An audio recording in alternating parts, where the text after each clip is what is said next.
Alhamdulillah, apa khabar saudara, apa khabar ayah-ayah, perempuan, muslimin dan muslimat rahimakumullah. Salam siaran, selamat kembali bersiaran bersama saya Ustaz Manis dalam membicarakan, dalam kita membuat eksplorasi, dalam kita mentadaburi apa yang pernah disebutkan oleh Rasulullah sallallahu alaihi wasallam dan apa yang pernah disabdakan oleh Nabi dalam hadis yang berkaitan dengan akhir zaman.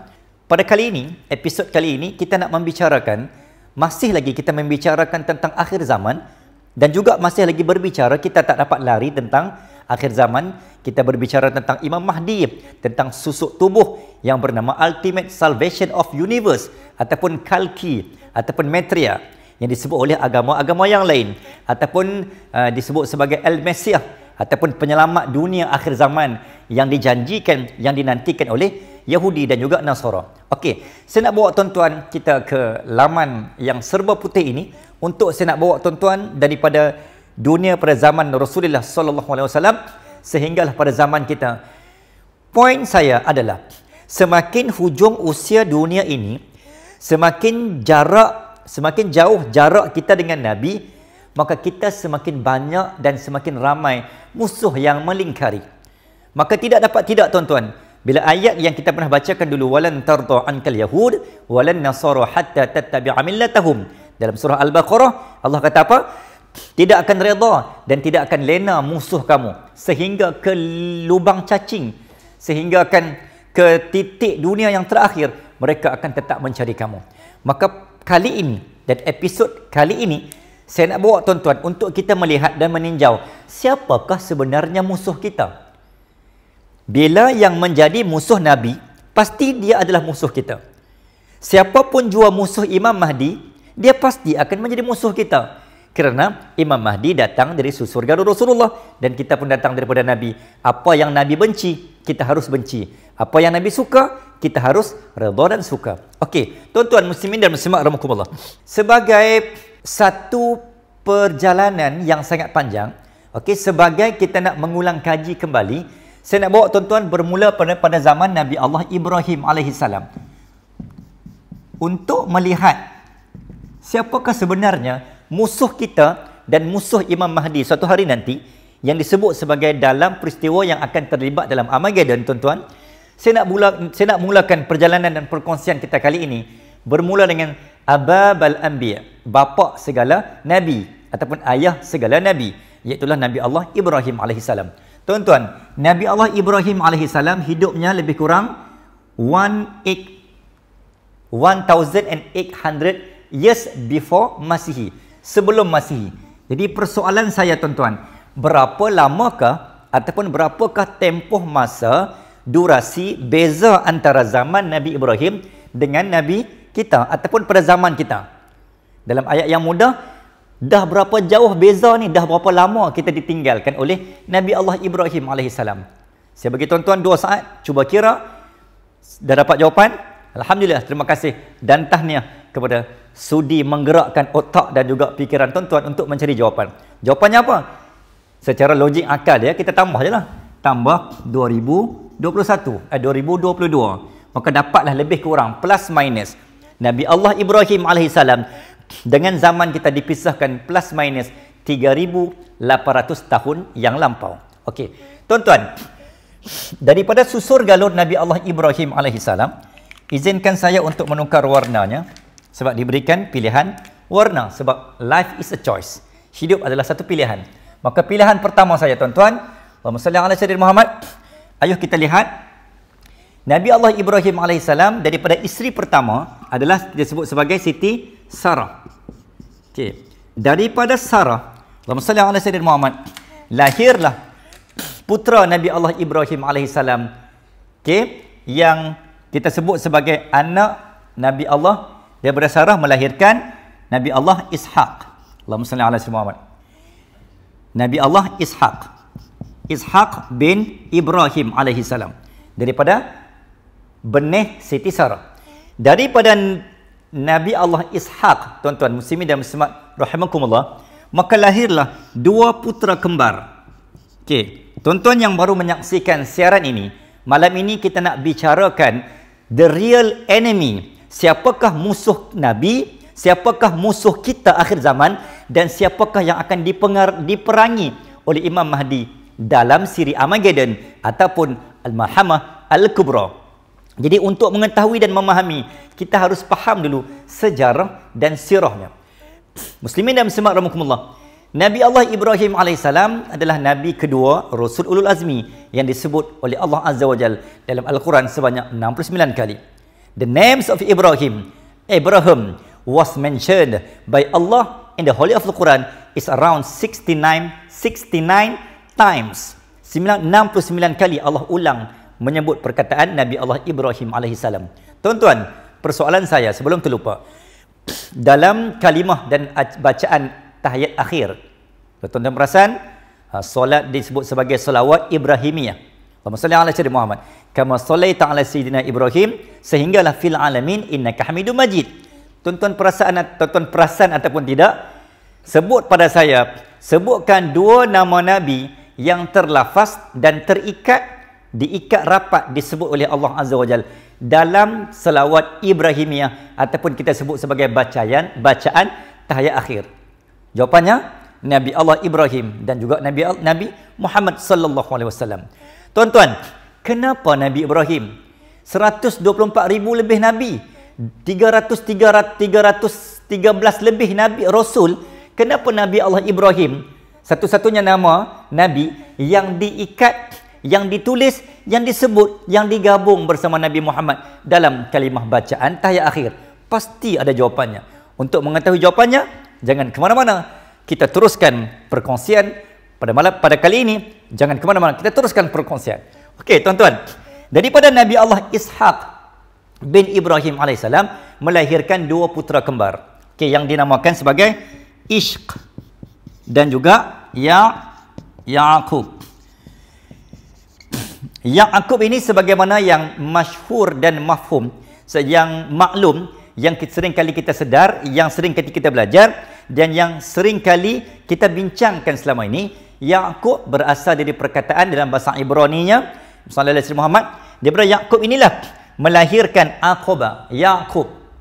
Orang yang suka bawa diri, orang yang suka duduk-duduk, orang yang suka berjalan. Daripada kalimah Ya'qub ini, tuan-tuan, melahirkan bangsa, tuan-tuan muslimin dan muslimat rahimakumullah, inilah bangsa yang akan memerintah dunia, bukan yang sedang memerintah dunia. Okey, tuan-tuan muslimin dan muslimat rahimakumullah, disebabkan Ishq dan Ya'qub ni, lahir mereka ni secara serentak sebab kembar. Dalam riwayat Bidayah wa Nihayah dan juga tafsir Ibnu Katsir dan juga disebut dalam kitab Al-Fitan membicarakan tentang akhir zaman ni, tuan-tuan muslimin dan muslimat rahimakumullah. Tuan-tuan pernah dengar Bani Asfar? Ya, pasti. Penggemar dan orang yang mengikuti tentang kisah akhir zaman, tuan-tuan akan familiar dengan Bani Asfar. Ma makna Asfar? Maksudnya apa? Kuning, yang bermata kuning, ataupun yang kita sebut sebagai yang berkulit kekuning-kuningan. Muslimin dan muslimat rahimakumullah, ataupun kita kata putih kekuningan, Bani Asfar. Muslimin dan muslimat rahimakumullah, daripada Bani Ishaq bin Ibrahim, cucu kepada Nabi Allah Ibrahim alaihissalam, maka daripada sinilah, tuan-tuan, lahirnya dinisbahkan sebagai Bani Asfar. Okay, Bani Asfar ni ataupun disebut sebagai Bani Rum. Bani Rum ataupun Allahumma salli ala sayyidina Muhammad dikatakan Bani Asfar. Okey.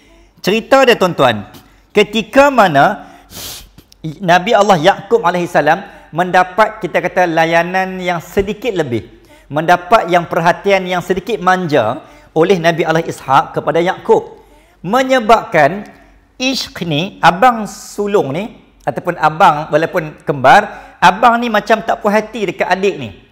Maka disebabkan inilah, tuan-tuan, sejarahnya, tuan-tuan, Ishq dan Ya'qub sampai bila-bila pun tak pernah belaga angin. Dalam bahasa Kedah, bahasa utara, kita kata tak pernah belaga angin. Mereka ni takkan pernah sebulu. Sebab Ishq ni tak puas hati, Ishaq ni ada ketikanya melayan anak adiknya ni Ya'qub dengan lebih rapat. Maka Ishq menjahirkan tidak puas hati, sehingga kan, tuan-tuan, dalam riwayat mengatakan bahawa Ishq ni pernah berdendam dan pernah memendam dan pernah seolah-olah macam mengugut Ya'qub untuk mencederakan adiknya Ya'qub. Maka daripada kecil sampai ke besar, bergaduh, berbalah, bermusuh. Tuan-tuan, nampak tak? Poin yang saya nak kongsi dengan tuan-tuan, sebenarnya permusuhan dengan dua bangsa, Ishq dan bangsa yang akan dilahirkan oleh Nabi Allah Yaqub AS, itulah memulakan persengketaan. Sejarah start daripada sini lagi. Kedua-dua bangsa di bawah kedua-dua jalur keturunan ni, mereka ni tuan-tuan akan mewarisi perbalahan, akan mewarisi permusuhan. Sebab Ishq dan Yaqub dah memang daripada dulu duk bermusuh dan berbalah. Jadi permusuhan, perbalahan, persengketaan dibawa generasi ke generasi. Siapakah bangsa yang akan meneruskan tradisi permusuhan dan perbalahan itu? Maka saya sebutkan tadi, Bani Asfar dan Bani Rum.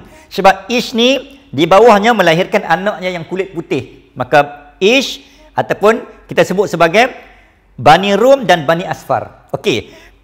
Nabi Allah Yaqub alaihissalam, yang ni kita tahu dia ada 4 orang isteri. Allahumma salli ala sayyidina Muhammad. Okay, ada 4 orang isteri. Saya ringkaskan tuan-tuan, daripada 4 orang isteri ni melahirkan 12 orang anak. Okey, 12 orang anak daripada 4 orang isteri. Tuan-tuan, daripada isteri pertama, Allahumma salli ala sayyidina Muhammad, melahirkan salah seorangnya adalah Yahuza. Daripada Yahuza inilah melahirkan Yahudi. Okey, saya nak ringkaskan tuan-tuan sebab saya kira saya tidak akan perincikan di sini sebab ini sejarah Bani Israel akan lahir di sini. Kalaulah Ish melahirkan Bani ataupun bangsa Rom dan Asfar, maka Nabi Allah Yaqub alaihissalam melahirkan bangsa disebut sebagai Bani Israel. Anak kepada Israel. Israel siapa? Yang ni saya yakin tuan-tuan semua dah maklum. Asatizah kita dah membincangkan secara detail, iaitu adalah hamba Allah yang suka berjalan.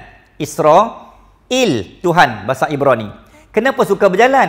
Kan abang suka kacau, kan abang suka bergaduh, kan abang suka cari pasal. Maka adik ni suka bawa diri, adik ni suka memencil diri. Maka melahirkan perkataan Yaqub, Aqaba Yaqub. Israel, berjalan, bawa diri. Tuan-tuan muslimin dan muslimat rahimakumullah. Maka daripada Bani Israel inilah melahirkan bangsa Yahudi. Okey, sallallahu alaihi Muhammad. Nampak tuan-tuan? Maka kita ada Bani Asfar, yang kedua kita ada Yahudi daripada Nabi Allah Yaqub. Okey. Settle bab sejarah keturunan daripada isteri pertama. Tuan-tuan, kita bergerak pula tuan-tuan ke sallallahu alaihi Muhammad, isteri yang kedua, iaitu kita sebut sebagai Hajar ataupun Sayyidatina Siti Hajar. Daripada Sayyidatina Hajir, ataupun bahasa Melayu kita kata, orang Melayu ni sebut Siti Hajar. Siti ni tak ada pun, kita yang panggil. Kita Melayu Nusantara, perempuan ni sesuai di Siti kan. So dalam kitab tak ada pun nama Siti ni. Muslimin dan muslimat rahimakumullah. Daripada Siti Hajar, Allahumma salli ala sayyidina Muhammad, melahirkan anak keturunan namanya Ismail. Okey. Daripada Nabi Allah Ismail alaihissalam, yang merupakan kita sebut sebagai antara pengasas dan pembuka bumi Mekah. Dalam peristiwa dalam surah Ibrahim ayat ke-37, Allah sebut biwadin ghairi dzi zar'in rabbana inni askantu min dzurriyyati. Ayat 37 surah Ibrahim, tuan-tuan boleh rujuk. Nabi Allah Ibrahim alaihissalam berjalan membawa anaknya, berjalan membawa isterinya, meredah kepanasan, meredah kekosongan, meredah kesunyian, meredah kepenatan, meredah kepanasan mentari tuan-tuan, 1500 km daripada Palestin ke bumi tampak yang kosong.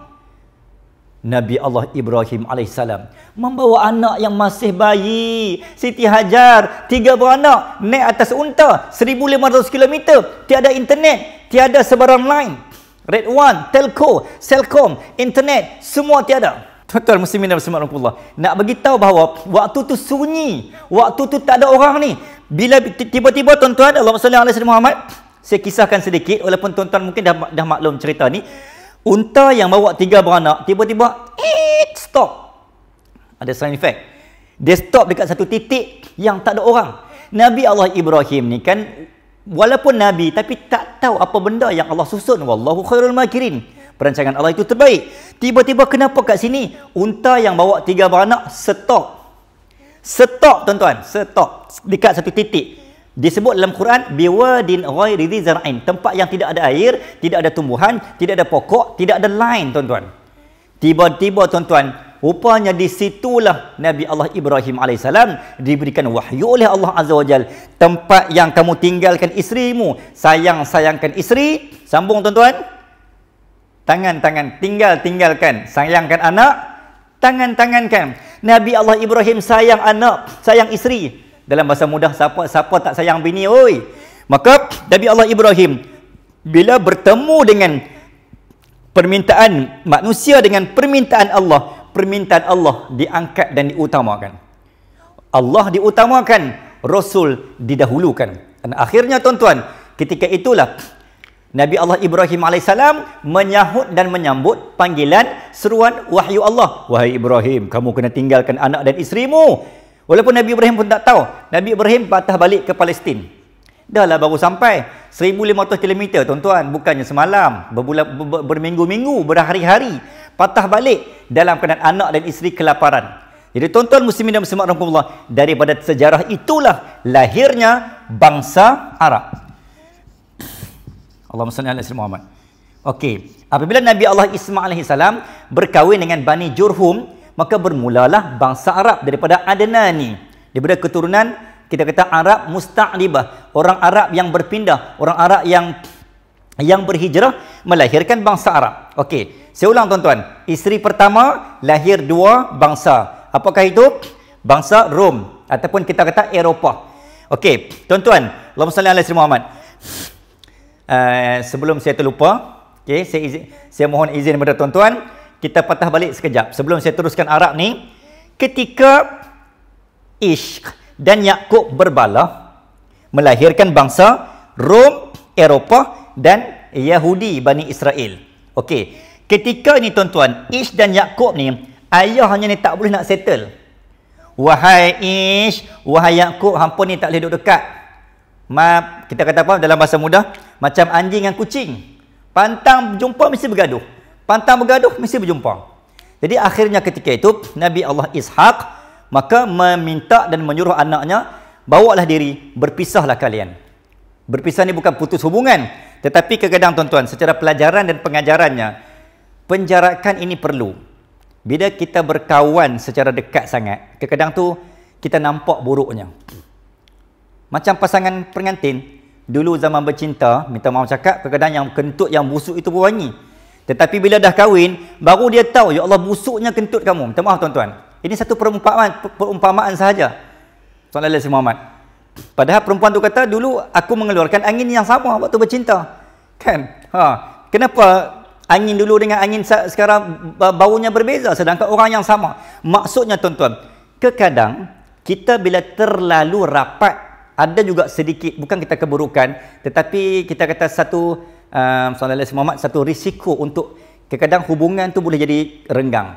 Sebab tu kadang-kadang kita ni dengan sahabat dan mungkin juga dengan pasangan, ada masa kita perlu sedikit jauh supaya timbulnya kerinduan. Tetapi bila kita sentiasa berdekat, kerinduan tu mungkin tak ada dan boleh menyebabkan percakaran. Akhirnya tuan-tuan, berbalik cerita kita tadi, maka Nabi Ishaq ni seorang ayah yang nak menyelamatkan hubungan anak, maka wahai anakku, Ishq, Yakub, berpisahlah kalian. Carilah tempat masing-masing, berhijrah. Maaf saya, bukan berpisah, kita sebut berhijrah, itu lebih baik. Akhirnya Nabi Yakub pun bawa diri dan Ishq pun bawa diri. Tuan-tuan, Allahumma salli ala sayyidina Muhammad. Dua-dua ni bawa diri. Bawa diri ke mana? Nabi Ishq yang pertama ni, dia bawa diri negeri ke Eropah sekarang. Maka lahirlah keturunan semua yang kulit putih itulah. Geng-geng Amerika ke, Eropah ke, Inggeris ke, British ke, geng-geng yang kulit putih Bani Asfar Rom tu, Rusia ke termasuk juga, maka lahirlah keturunan Ishq ni.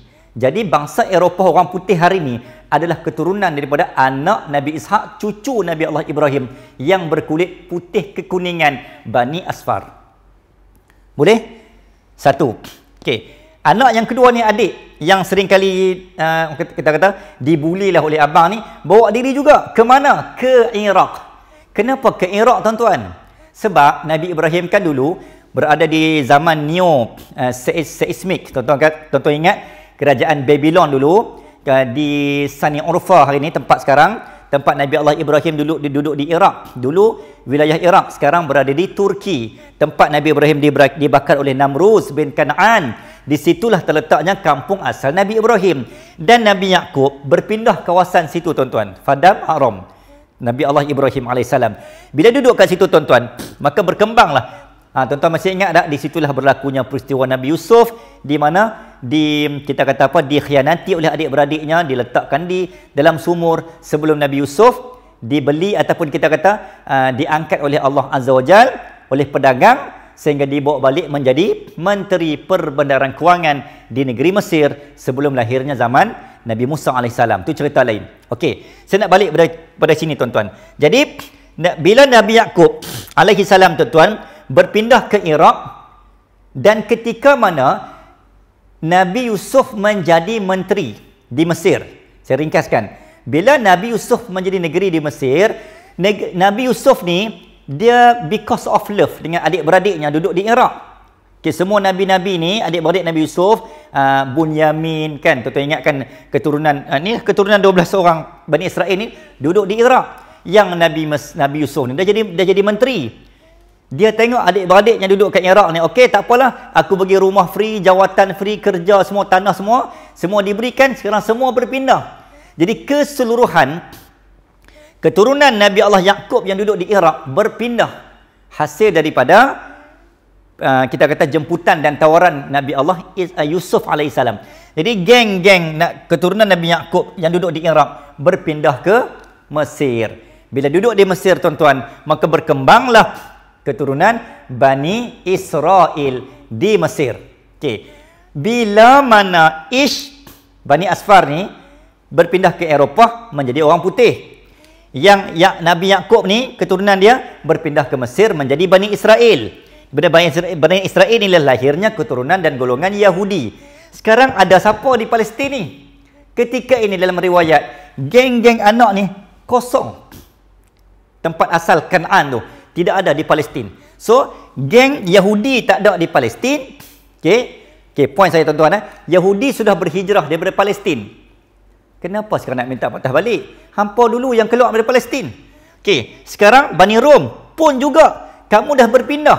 Kamu dah ada tempat kamu di Eropah. Okey, maka tuan-tuan berkembanglah Bani Rom, sallallahu alaihi Muhammad, Bani Israel, Yahudi. Okey, tutup balik cerita ni, kita patah balik sekejap ke negeri Arab. Okey, muslimin dan muslimat rahimakumullah. Bila berkembangnya Bani Arab ni, tuan-tuan muslimin dan muslimat rahimakumullah, maka lahirlah Nabi Allah mulia, iaitu khataman nabiyyin, Nabi Allah Muhammad sallallahu alaihi wasallam. Okey, daripada keturunan ni, keturunan Siti Hajar ataupun Siti Hajar disebut, maka lahirlah Muhammad ya Rasulullah sallallahu alaihi wasallam. Lahir daripada keturunan isteri kedua Siti Hajar. Okey, tutup sekejap cerita ni. Anak sallallahu alaihi Muhammad, anak Siti Hajar bersama Nabi Ibrahim melahirkan bangsa Arab di Mekah. Surah Ibrahim ayat 37. Itu sejarahnya. Tuan-tuan dan puan-puan, sallallahu alaihi Muhammad. Dan riwayat antaranya walaupun tak masyhur, okey, dan tuan-tuan mungkin pernah terjumpa dalam, disebut juga hadis yang saya jumpa dalam Ibnu Katsir pernah menyebut isteri ketiga yang mungkin jarang kita bincang dan berkongsi di sini, tuan-tuan, walaupun mungkin ada riwayat dan ada pandangan mengatakan kisah ni Israiliyat, walaupun berbanding dengan Siti Hajar dan Siti Sarah ni lebih qat'i, lebih jelas disebut dalam Quran dan juga hadis-hadis yang sahih. Yang ni pun kita ketemu juga dalam riwayat disebut Ibnu Katsir, cuma kisahnya mungkin tidak disensasikan seperti Siti Sarah dan Siti Hajar. Okey, tak apa, tuan-tuan, saya kongsikan dulu, tuan-tuan, mengikut penyelidikan dan sallallahu alaihi wasallam, rujukan saya dengan ustaz-ustaz dengan ataupun kita kata dengan guru-guru kita yang lebih awal membuat kajian tentang susur galon Nabi Allah Ibrahim alaihissalam, dan pastinya dia ada kaitan dengan tuan-tuan dan ada kaitan dengan saya. Jangan ke mana-mana, kita teruskan perbincangan. Okey, Nabi Allah Ibrahim alaihissalam yang berjarak 3,800 tahun, tuan-tuan. Isteri yang ketiga dalam riwayat sallallahu alaihi Muhammad disebut sebagai Qanturah ataupun Keturah dalam sebutan yang lain. Daripada tuan-tuan sallallahu alaihi Muhammad, daripada keturunan Qaturah ni tuan-tuan, melahirkan ada 6 orang anak. Saya ringkaskan tuan-tuan. 6 orang anak. Antaranya Madian. Saya sebut, kita tak perincikan semua. Bila anak dari Madian ni tuan-tuan melahirkan tempat Madian yang dipijak, yang dihijrah, yang diziarah oleh Nabi Allah Musa AS ketika berlakunya peristiwa tumbuk lelaki sampai mati. Tuan-tuan ingat tak? Sebenarnya nama Madian diambil daripada nama anak Nabi Ibrahim bersama isteri ketiga Qunturah dan Keturah. Okey, tuan-tuan muslimin dan muslimat rahimakumullah. Dalam kajian kita kata dalam kajian sejarah asal kaum ataupun bangsa Melayu ni tuan-tuan, muslimin dan muslimat rahimakumullah, antara benda yang kita temui tuan-tuan, Allahumma salli ala sayyidina Muhammad. Rupanya tuan-tuan, daripada Keturah ini melahirkan disebut sebagai Bani Jawi. Okey, Bani Jawi. Jawi ni tuan-tuan dia berasal dari perkataan sallallahu alaihi Muhammad ataupun Jawu. Jawu. Jawu ni bermaksud jauh. Apa yang jauh? Daripada Ish, Yaqub, Siti Hajar yang melahirkan bangsa Arab, semua duduk di negara Timur Tengah. Tiba-tiba isteri ketiga ni berada di jauh timur. Maka Jawi. Daripada Bani Jawi ni tuan-tuan, Allahumma salli ala Muhammad, melahirkan bangsa Melayu, Nusantara. Okey, tuan-tuan fokus pada saya, sallallahu alaihi Muhammad. Daripada isteri pertama Bani Asfar, isteri pertama Yahudi, isteri kedua Arab, isteri ketiga Melayu, Nusantara, ataupun kita kata apa? Bangsa Timur. Bila sebut bangsa Timur, dah mula masuk tentang hadis Nabi, kebangkitan Islam akan suatu hari nanti akan mula bangun dan bangkit cergas daripada kawasan timur. Kenapa Yahudi dan juga Bani Asfar ataupun Rom ataupun Nasara ataupun Kristian ataupun bangsa-bangsa dunia ini sangat wanted geng-geng Melayu, sangat wanted negara-negara timur, khususnya Malaysia dan Indonesia? Apa kaitan dengan semua ini? Pastinya tuan-tuan muslimin dan muslimat rahimakumullah, ada satu benda yang harus kita bongkar, cari dan gali sama-sama. Kenapa Yahudi ataupun Amerika, kita kata sebagai bangsa dunia yang menguasai dunia hari ini, sering kali mencari pasal dengan wilayah timur. Okey, kita boleh buat kesimpulan awal tuan-tuan. Okey, bila kita tengok macam ni tuan-tuan, 1, 2, 3. Okey, Allahumma salli ala Muhammad. Daripada keturunan 3 isteri ini tuan-tuan, maka melahirkan, tuan-tuan nampak tak? 4. Allahumma salli ala Muhammad. 1, 2, 3, 4. Inilah yang dikatakan tuan-tuan, bangsa-bangsa penguasa dunia. Siapa tak kenal dengan Amerika? Siapa tak kenal dengan Eropah, British, Inggeris dan seumpamanya daripada keturunan sini? Dan siapa yang ni tak disebut? Well known, kita pun tahu, bangsa yang tak sampai 15 juta, tetapi mereka telah menguasai dunia, iaitu Yahudi daripada Bani Israel. Yang ketiga, Arab. Okey, kita boleh buat kesimpulan mudah. Rupanya tuan-tuan, kalaulah kita terima pendapat yang pertama ni, pandangan ni tuan-tuan, kita sebenarnya termasuk dalam satu susur galur keturunan yang sama, iaitulah puncanya asbab sanad daripada Nabi Allah Ibrahim AS. Cuma kita Bani Jawi yang melahirkan bangsa Melayu daripada isteri ketiga yang jauh tercampak ke timur berbanding adik-beradik yang duduk di Timur Tengah. Jelas tuan-tuan? Okey. Jadinya Allahumma salli ala Muhammad, daripada 1, 2, 3, 4, siapakah yang paling dominan conquering the world? Tidak lain dan tidak bukan, kita kata bangsa Yahudi. Jadinya tuan-tuan, dalam perang Khaybar ya Yahud, Jaish Muhammad saufa ya'ud. Tuan-tuan ingat kata-kata itu? Kalau tuan-tuan buka dokumentari di Palestin sampai hari ini dan sampai malam ini ataupun sampai ketika ini tuan-tuan akan sering kali mendengar anak-anak lelaki Palestin, kanak-kanak lelaki, bila dia nampak Israel yang pegang senjata api tu, apa mereka buat? Mereka akan ambil batu-batu kerikil ke apa di depan kawasan tanah mereka, rumah mereka. Mereka tengok Israel yang pegang senjata, Israel macam ni, mereka hanya menggunakan batu. dan lontaran jeritan yang keluar daripada mulut anak-anak Palestin. Dia kata apa? Khaybar, Khaybar ya Yahud, Jaisul Muhammad sawfa ya'ud. Khaybar, Khaybar. Macam kita sebut sebagai, bahasa mudah kita kata, belahlah wahai Yahudi. Sebab kamu dah dikalahkan dalam perang Khaybar. Tentera Muhammad akan kembali. Tentera Muhammad akan kembali. Sebenarnya, kanak-kanak Palestin sudah memberi satu signal dan hint bahawa tentera Muhammad akan kembali. Siapakah tentera Muhammad akan kembali? Tidak lain dan tidak bukan. Itulah yang dikatakan Imam Mahdi yang akan memegang panji Muhammad, khilafah min nubuwah, yang akan kembali menegakkan Islam zaman seperti Nabi. Jaisu Muhammad, tentera Muhammad yang di bawah pimpinan dan pemerintahan Nabi Allah, pimpinan dan pemerintahan Imam Mahdi akan kembali saufa ya'ud, kembali memasak pedang. Tuan-tuan muslimin dan muslimat rahimakumullah.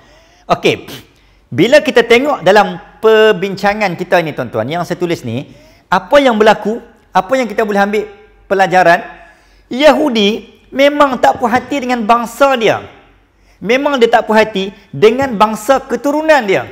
Sebab tu tuan-tuan, Yahudi, Allahumma salli ala sayyidina Muhammad, paling dekat adalah Arab. Tuan-tuan, bila saya sebut Arab, sebut pada saya satu kisah dan satu peristiwa yang sangat sinonim dengan bangsa Arab yang melibatkan Nabi Allah Ibrahim dan Ismail waktu memulakan sejarah bangsa Arab. Siapa boleh sebut pada saya? Allahumma salli ala sayyidina Muhammad. Mungkin tuan-tuan boleh tulis di ruang komen. Sebutkan satu peristiwa yang sangat sinonim dengan Nabi Allah Ibrahim dan Nabi Ismail ketika bangsa Arab bermula di Mekah.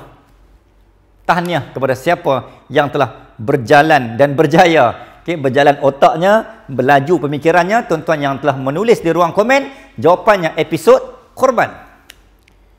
Sejarah korban itu yang memulakan sejarah ibadah haji dan juga umrah. Allahumma salli ala sayyidina Muhammad wa atimul hajj wal umrata lillah. Labbaik Allahumma labbaik, labbaik la syarika lak labbaik. Sejarah tercipta oleh Nabi Allah Ibrahim dan juga Nabi Ismail. Dan tuan-tuan, dalam sejarah berlakunya episod korban dalam surah As-Saffat ayat 99 hingga 102 disebut azbahuk. Nabi Allah Ibrahim bermimpi tentang berlakunya penyembelihan anaknya Nabi Ismail. Ketika itu ahli kitab Yahudi, orang Yahudi tuan-tuan, berpegang dengan ajaran mereka. Sebenarnya orang Yahudi ni, mereka lebih mentaati dan mempercayai isi kandungan kitab mereka tau. Dalam kitab dah ada cerita Imam Mahdi ni yang kita duk bincang hari ni, semua dah ada dalam kitab Yahudi. Itu semua tercatat. Semua sudah tertulis dalam kitab lama Yahudi yang dinamakan Talmud, yang asalnya Taurat. Telah kita kata diklon ataupun ditukar mengikut kepentingan, dieksploitasi, dimanipulit menjadi kitab Talmud pegangan orang Yahudi. Tuan-tuan muslimin dan muslimat rahimakumullah. Jadinya Yahudi dia tak boleh tengok adik-beradiknya senang. Penyakit SMS. Senang melihat orang susah, susah melihat orang senang. Itulah Yahudi. Siapa ada penyakit macam tu, keturunan Yahudi lah tu. Bunyi macam kasar tuan-tuan. Jadi maka Yahudi kata apa? Arab mesti apa? Sembelih. Sebab apa? Sebab Nabi Ismail telah disembelih oleh ayahnya. Maka Yahudi mengambil poin, dia quote peristiwa tu. Sebab itulah kami sembelih Saddam Hussein. Sebab tu kami sembelih apa lagi? Gaddafi. Sebab itulah kami sembelih bangsa-bangsa Arab. Kami sembelih Ahlussunnah wal Jamaah, Ahlul Bait yang kami tangkap kena sembelih. Sebab bangsa Arab kan bangsa yang disembelih. Inilah kesimpulan awal yang dipegang oleh Yahudi sampai akhir zaman. Akhirnya tuan-tuan, apa yang berlaku? Semua negara Arab, mana ada negara yang tak selamat? Termasuk orang Saudi. Allahumma salli ala sayyidina Muhammad. Sebut pada saya negara Arab yang kita kata yang masih berada di atas. Kecuali kita kata mungkin Qatar. Yang lain semua sudah KO. Semua sudah disepak terajang oleh Yahudi. Allahumma salli ala sayyidina Muhammad.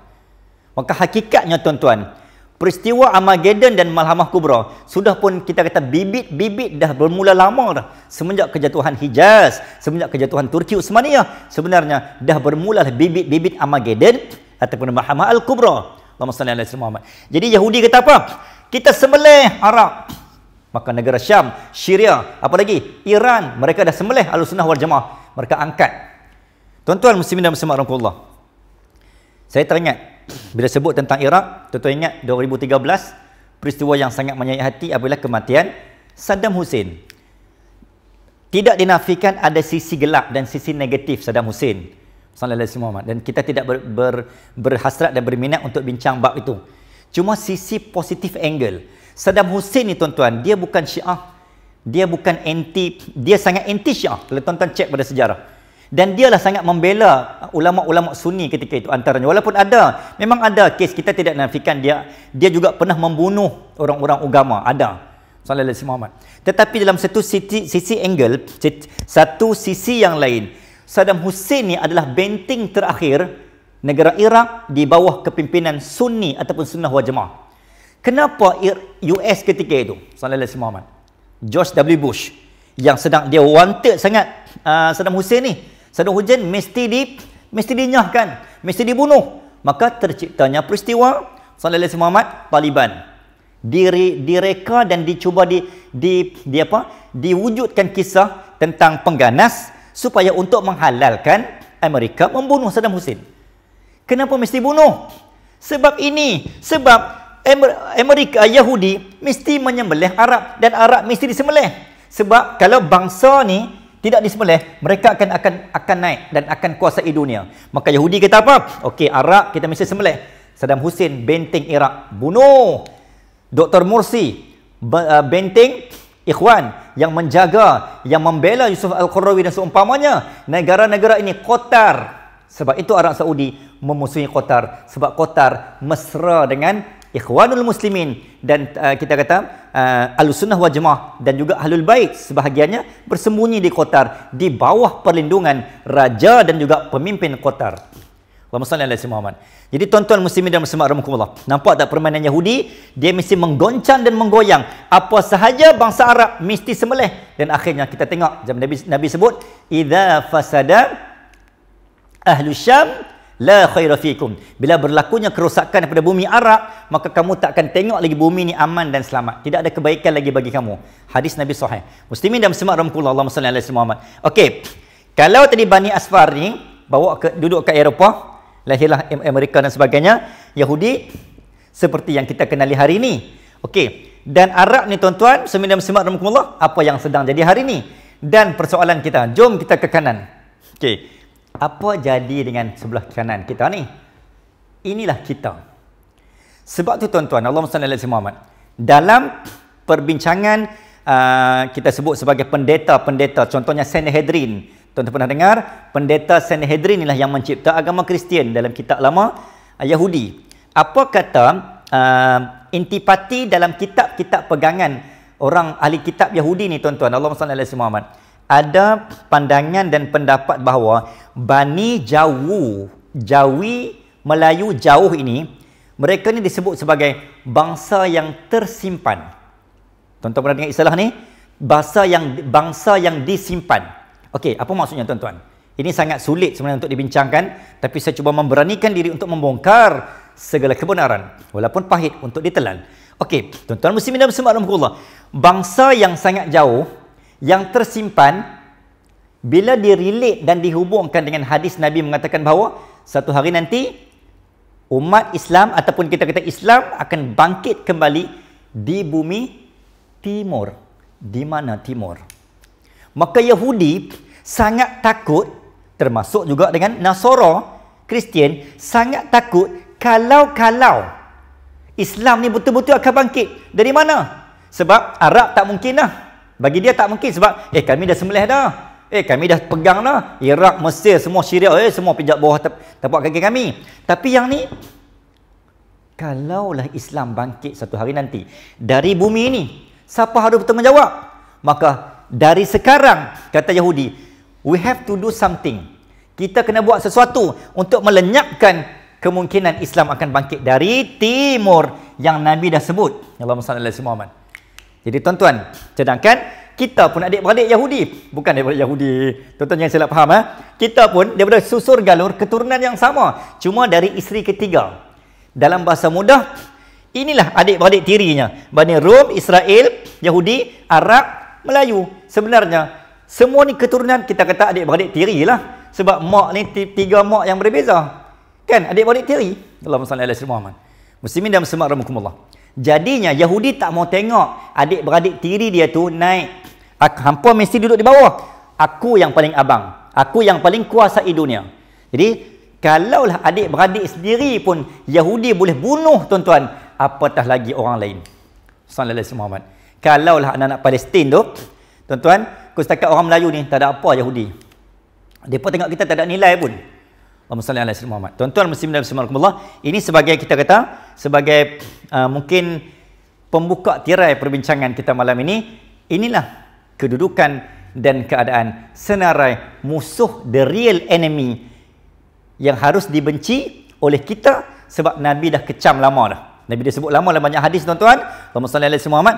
Dan kita nak tengok mungkin sebagai sebelum penutup tuan-tuan, adakah nama-nama musuh ini tersebut dalam Al-Quran? Adakah ustaz hanya pandai-pandai mereka cipta? Ayuh kita kembali kepada Al-Quran. Bismillah Sallallahu alaihi wasallam. Dalam 6 surah pertama, tuan-tuan perasan ataupun tidak, izinkan saya untuk kita berpindah ke muka surat yang seterusnya. Unais X Unlimited. Jomlah join grup itu. Kalau tuan-tuan rasa macam tak mau dengar sekarang pun, tuan-tuan boleh dengar pada masa depan. Sebab ini adalah komitmen bayaran sekali seumur hidup. Tanpa iklan, tanpa tapih, tanpa lapik lah. Untuk memberikan satu pendoakan dan perkongsian yang sangat eksklusif yang tidak dapat disaksikan di mana-mana channel dan diorang yang lain. Siri Empire, 47 episod. Dan insya-Allah akan datang episod yang ke-48. Siri Kuliah Konspirasi. Dan juga siri istimewa dokumentari konspirasi. Video ni memang tak boleh langsung diupload. Memang tak lepas. Ayuh kita daftar sekarang. Saya mengharapkan para umpire Rian sekalian, jomlah. Lagi cepat anda masuk, lagi cepat anda dapat akses. Adakah anda masih bersama saya? InsyaAllah kita masih lagi membincangkan tentang the real enemy, ataupun kita kata bibit awal, siapakah musuh yang akan terlibat, participants in the Armageddon. Siapakah peserta dalam perang besar dunia Armageddon ataupun Malhamah Al-Kubra. Tadi kita dah nampak dah, Muhammad sallallahu Muhammad, 4 pihak. Okey. Rom, Yahudi, Arab, termasuk kita bangsa timur. Okey, muslimin dan muslimat rahimakumullah. Allahumma salli ala sayyidina Muhammad. Dalam Al-Quran tuan-tuan, kita boleh tengok dalam susunan bermula dengan Al-Baqarah. Bermula dengan Al-Fatihah. Dalam surah Rasam Ismani dalam Quran kita, okay, kita tengok tuan-tuan. Sallallahu alaihi wasallam Muhammad. Surah pertama adalah Al-Fatihah. Ini bukan susunan mengikut wahyu dalam kitab kita lah, dalam susunan Rasam Ismani, surah-surah yang disusun. Sallallahu alaihi wasallam Muhammad. Al-Baqarah. Mungkin ada sesuatu petunjuk yang Allah nak bagi tahu kat kita berdasarkan apa yang kita bincang, mengukuhkan fakta yang saya lontarkan kepada tuan-tuan secara akademik tanpa emosi. Sallallahu alaihi wasallam Muhammad. Yang ketiga surah Ali Imran. Yang keempat surah An-Nisa. Sallallahu alaihi wasallam Muhammad. Yang kelima surah Al-Maidah. Yang keenam surah Al-An'am. Okey. Ayuh kita perhatikan 6 surah pertama yang kita baca, yang kita mungkin tuan-tuan masuk ke dalam wirid dan amalan harian tuan-tuan. Kita mungkin perasan ataupun mungkin tidak perasan, ataupun tahu tapi tidak ada perasaan. Jom kita letakkan di mana posisi dan pengetahuan kita bila kita mentadaburi 6 surah pertama yang disebut langsung oleh Allah Azza wa Jalla. Tanpa meninggalkan masa, kita tengok surah pertama. Sallallahu alaihi wasallam Muhammad. Ada apa ni tuan-tuan?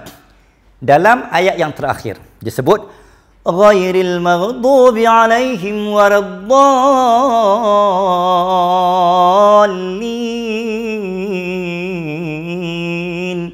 Amin. Ada 2 kalimah yang Allah sebut dengan penuh tegas dan keras. Allahumma salli ala sayyidina Muhammad. Tuan-tuan kalau belajar dalam Al-Quran, dia ada 2 kan, konsep tarhib dan juga tadrib, konsep ancaman dan tawaran. Ayat-ayat yang berupa syurga, yang sweet-sweet, yang indah-indah, Allah akan gambarkan dengan keindahan. Ayat-ayat tentang ancaman, kecaman, ketakutan, neraka, Allahumma salli ala sayyidina Muhammad, Allah akan menggunakan nada yang keras. Sebab tu kalau kita pergi Mekah, Imam Mekah yang sangat faham tentang situasi, kondisi, emosi, intonasi dalam Al-Quran, dia tahu cerita ni cerita takut, maka dia akan bawa dengan nada yang penuh menakutkan sehingga akan meremang bulu roma kita. Allahumma salli ala sayyidina Muhammad. Ini orang yang ahlul Quran, dia faham intonasi, sebab dalam Al-Quran dia ada nada, dia ada cerita, dia ada lagu, dia ada irama, dia ada intonasi. Tuan-tuan muslimin dan muslimat rahimakumullah. Okey, berbalik perbincangan kita. Dalam Al-Fatihah tuan-tuan ada dua kalimah, maghdub dengan dallin. Dua kalimah yang kita sering kali ulang 17 kali sallallahu alaihi wasallam sehari semalam. Itu kalau tak campur sembahyang sunat. Apakah kalimah yang ada di sebalik maghdub dan juga dallin, tuan-tuan? Allahumma salli ala sayyidina Muhammad. Maghdub dan juga dallin. Dallin. Okey, Allahumma salli ala sayyidina Muhammad. Saya ringkaskan tuan-tuan. Okey, kalimah dallin dan juga maghdub. Dalam kalimah dallin dan maghdub ni tuan-tuan, Allahumma salli ala sayyidina Muhammad, adalah inilah kalimah yang menceritakan tentang dua puak dan dua kaum, dua bangsa yang Allah murka dan yang Allah kata kamu sesat. Maka rupanya tuan-tuan telah memberi signal kepada kita peserta ataupun negara dan bangsa yang akan terlibat dalam Armageddon disebut dalam surah Al-Fatihah, iaitulah Yahudi. Maghdub adalah Yahudi, Allah murka, Allah marah. Dan dallin adalah Nasrani, orang yang sesat, yang hampa tahu dah salah hampa ikut siapa. Itu ayat mudah. Okey, dalam Al-Baqarah cerita tentang sangat banyak. Allahumma salli ala Muhammad. Yahudi, Yahud. Okey, sallallahu alaihi Muhammad. Cerita dan perincian Yahudi diceritakan langsung oleh Allah yang sangat banyak tuan-tuan. Dalam Al-Quran Allah menyebut perkataan Yahudi sebanyak 8 kali. Antara yang terbanyak dalam surah Al-Baqarah. Allahumma salli ala Muhammad. Dalam surah Al-Imran cerita tentang Nasara, Nasrani dan juga Kristian. Allahumma salli ala Muhammad. Nasara. Tuan-tuan akan mendengar berulang kali ayat-ayat tentang Nasara, Kristian yang merujuk kepada golongan yang menyesat lagi menyesat, sesat lagi menyesatkan. Dalam An-Nisa tuan-tuan akan jumpa musuh Allah sallallahu alaihi Muhammad yang disebut sebagai munafiqin. Okey, kita tak mungkin jadi Yahudi. Okey, jadi selamatlah kita. Nasrani insya-Allah memang tak akan mungkinlah. Okey, tiba-tiba masuk surah ketiga An-Nisa, munafiq. Yang ni tuan-tuan, yang saya sangat takut. Kita berpotensi untuk masuk grup ini. Munafik ni apa? Depan cakap lain, belakang cakap lain. Itulah yang paling mudah. Talam dua muka, gunting dalam lipatan, musuh dalam selimut, apa lagi? Ada tak? Kawan sebelah ni baru duduk makan sebelah. Balik sekali lagi dia kecam kita. Balik sekali lagi dia hantam kita. Allahumma salli ala sayyidina Muhammad. Sama-sama pergi umrah, sama-sama berusrah, sama-sama makan. Tiba-tiba dia yang menentang dan menjatuhkan kita. Tuan-tuan tengok Allahumma salli ala sayyidina Muhammad. Dalam zaman Sultan Abdul Hamid II, inilah terjadi golongan yang paling ramai ni antaranya. Yang menyebabkan jatuhnya empayar Melayu Melaka, Mendaliar, Sikitul, Allahumma salli ala sayyidina Muhammad. Dan seumpamanya.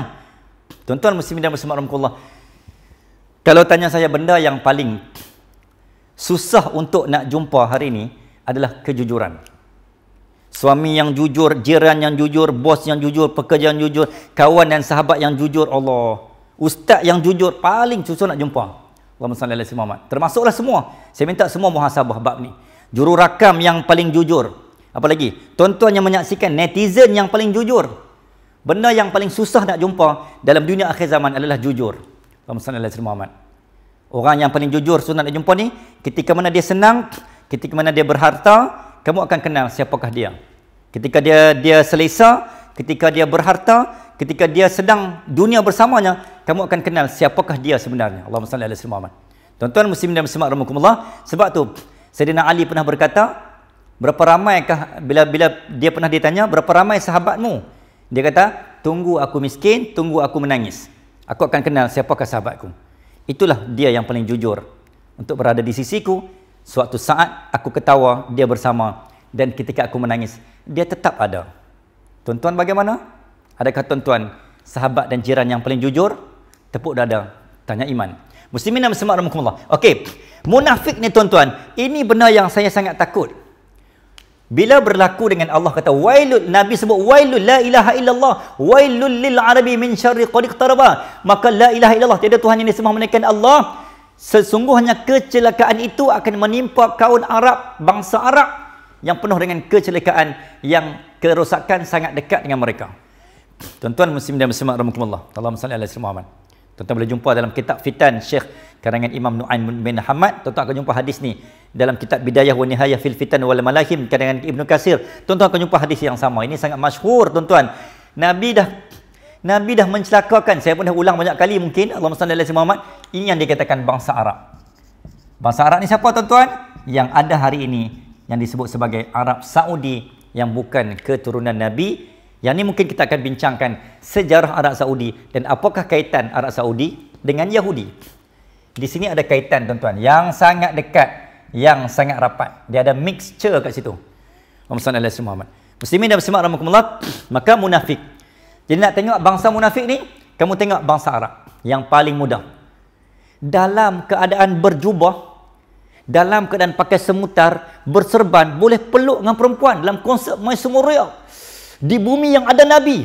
Tuan-tuan, kalau tanya saya, na'udzubillah, kita tak minta. Tapi kalau kita nak buat maksiat ni, kita buang jubah dulu. Kan? Memanglah tak mau buat maksiat. Tapi kalau nak buat lah, contohlah, saya kata, contoh paling mudah, tuan-tuan. Kita, sallallahu alaihi Muhammad, nak bawa kereta. Contoh paling mudah ni, traffic light. Ini kisah benar. Okay? Kita nak, saya bukan, tuan-tuan jangan silap faham. Bukan saya menggalakkan tuan-tuan untuk melanggar lampu isyarat. Tapi contohlah kita bawa pukul 2 pagi, pukul 3 pagi. Ini biasa berlaku dekat ustaz-ustaz.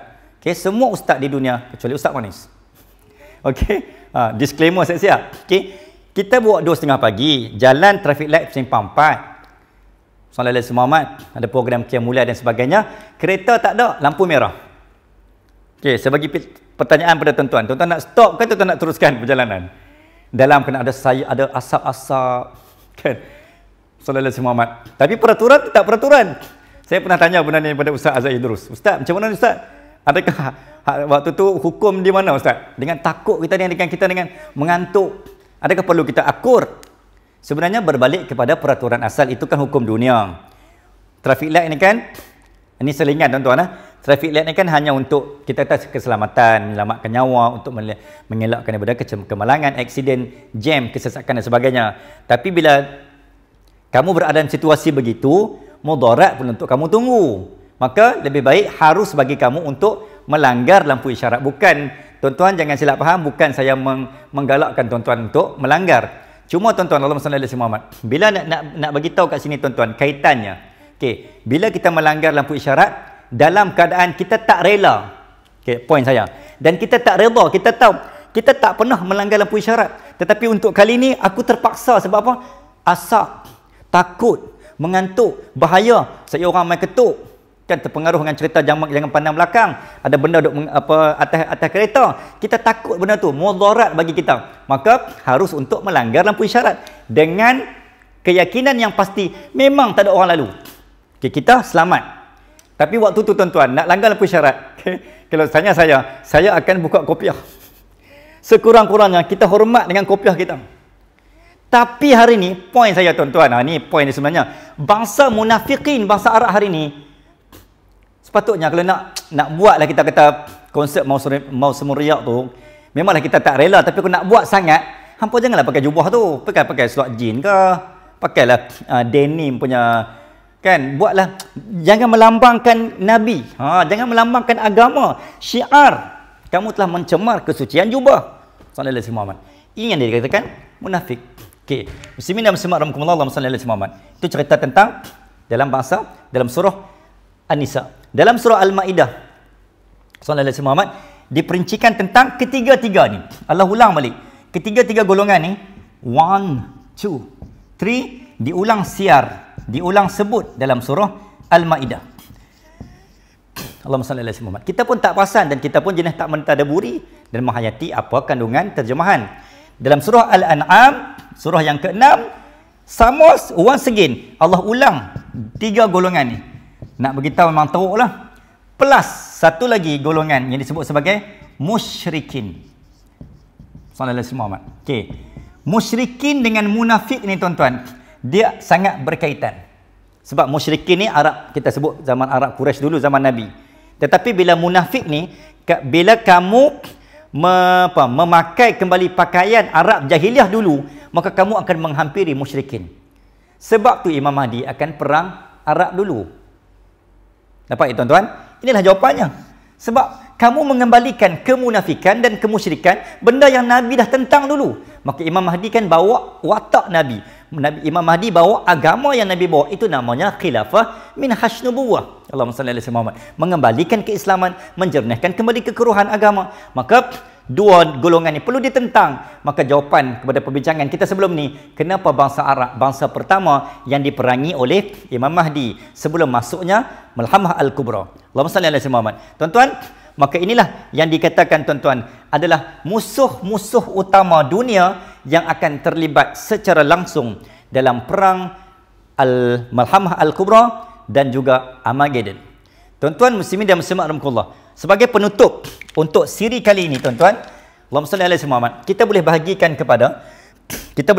Allahumma salli ala sayyidina Muhammad kepada dua fasa. Sebelum tu tuan-tuan, saya ulang balik, Yahudi Allah sebut dalam Al-Quran sebanyak 8 kali, dan Nasrani Allah ulang dalam Al-Quran sebanyak 14 kali. Muslimin dan muslimat rahimakumullah, sebagai penutupnya tuan-tuan, kita boleh sebut sebagai Imam Mahdi, Allahumma salli ala sayyidina Muhammad, fasa Imam Mahdi memerintah dunia. Disebutlah hadis tuan-tuan, Allahumma salli ala sayyidina Muhammad, 7 hingga 9 tahun. Okey. Dalam tempoh Imam Mahdi 7 hingga 9 tahun ni tuan-tuan, kita boleh bahagikan kepada dua fasa. Fasa pertama, tuan-tuan ingat, yang pertama, siapakah musuh yang dia akan diperangi? As-Sufyani. Kita ulang balik yang ni. Allahumma salli ala sayyidina Muhammad. Bangsa apa? Arab. Yang kedua, Jazirah Arab. Okey. Sebab apa Jazirah Arab? Sebab mereka bukan lagi agama, mereka bukan lagi Arab yang seperti Nabi tinggalkan. So Arab yang ada hari ini, Arab yang sudah tidak tulen, yang sudah tidak jernih sebagaimana Arab zaman Nabi. Yang ketiga, Allahumma salli ala sayyidina Muhammad, tuan-tuan, Persia, ataupun kita sebut sebagai Iran. Kita sebut juga bangsa Arab juga. Okey, inilah kita sebut sebagai, bila tuan-tuan Iran diperang, Iran akan disupport dan disokong oleh yang pertama Rusia, sallallahu alaihi wasallam. Yang kedua adalah Israel. Okey, ini antara musuh-musuh yang akan menyokong ataupun kita kata apa, yang berada di belakang Iran. Allahumma salli ala sayyidina Muhammad. Okey, fasa pertama dah habis selesai ni tuan-tuan, barulah akan masuk fasa. Okey, fasa pertama ni masih lagi menggunakan teknologi. Bila teknologi ni tuan-tuan, dia belum lagi betul-betul Malhamah Al-Kubra, sebab dalam hadis yang kita faham, yang kita pegang, Malhamah Al-Kubra peperangan non-teknologi. Bila masuk fasa kedua, ketika Imam Mahdi dikuatkan oleh Allah Azza wa Jal, menguasai Sufyani, kita menang. Jazirah Arab, kita menang. Persia, Iran ataupun Syiah Iran akan dikembalikan menjadi negara sunnah. Tiada ada lagi Syiah ketika ini. Zaman Mahdi tidak ada lagi Syiah, Allahu Akbar. Yang ada hanya Al-Sunnah wal Jamaah, termasuk Wahabi dan seumpamanya. Okey, maka kita menang tuan-tuan. Fasa yang kedua ni barulah masuk kamu berlawan dengan Bani Rom ataupun Bani Asfar. Yang ni yang dikatakan keturunan Nabi Allah ataupun keturunan Ishq bin Ishaq bin Ibrahim alaihi salam. Kita akan bertemu kembali di bawah, Allahumma salli ala sayyidina Muhammad, panji-panji. Mereka pun ada panji juga. Panji mereka ada 80 panji. 80 panji, satu panji ada 12,000 pelatun.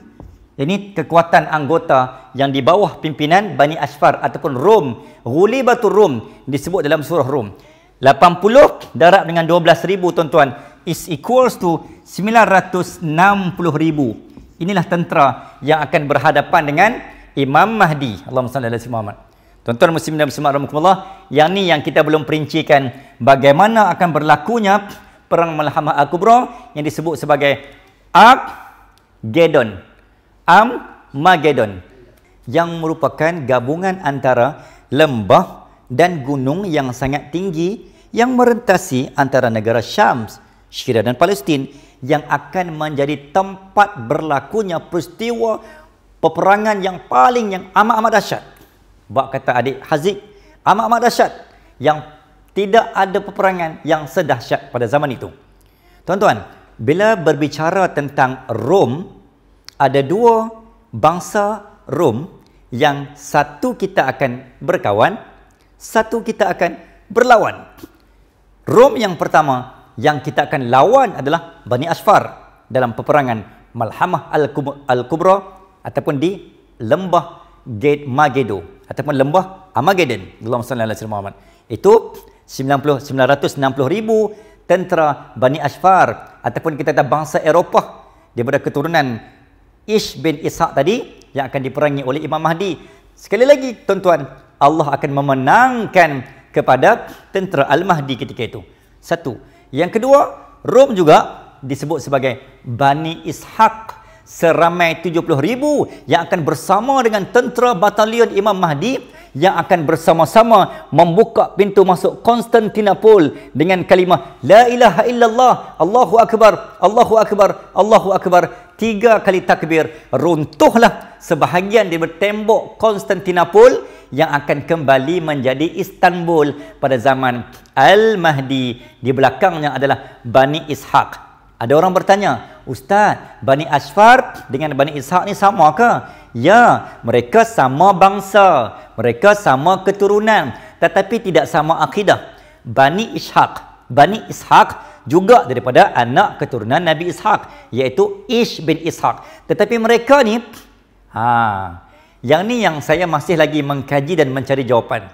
Mungkinkah Bani Ishaq ni yang sudah pun ada? Saya berani mengatakan bahawa Bani Ishaq ni dah ada dah. Orang Rom, orang putih, kita sebut orang putih lah, yang berada di Eropah, yang mereka bukan Nasara, bukan Kristian, tetapi pasti dan pasti mereka adalah Islam yang Allah jaga hari ini yang belum terzahir. Kan di negara Eropah kan ada orang-orang Islam.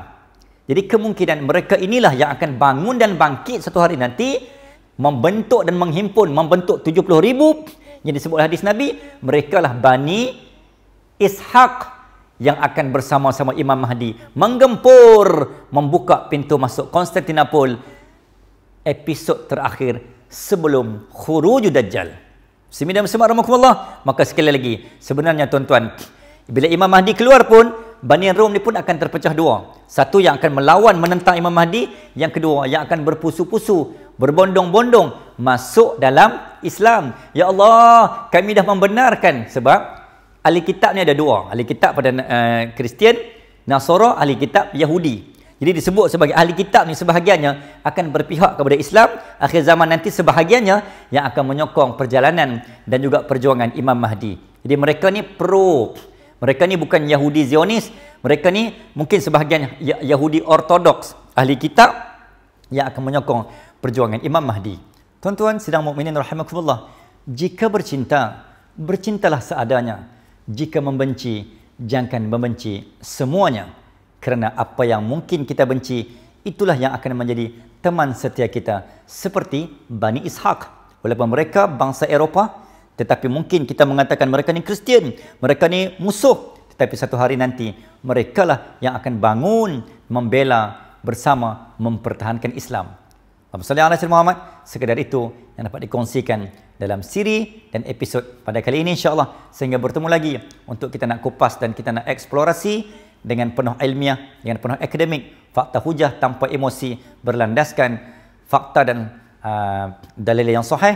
Mudah-mudahan Allah membantu saya dan Allah menunjuk jalan untuk kita nampak. Allahumma arinal haqqa haqqan warzuqna ittiba'ah wa arinal batila batilan warzuqna ijtinabah. Ya Allah, tunjukkanlah yang benar itu benar dan tunjukkanlah yang batil itu batil. Aku qaula hadza wa astaghfirullahal azim li wa lakum wa billahi taufiqul hidayah. Wassalamualaikum warahmatullahi wabarakatuh.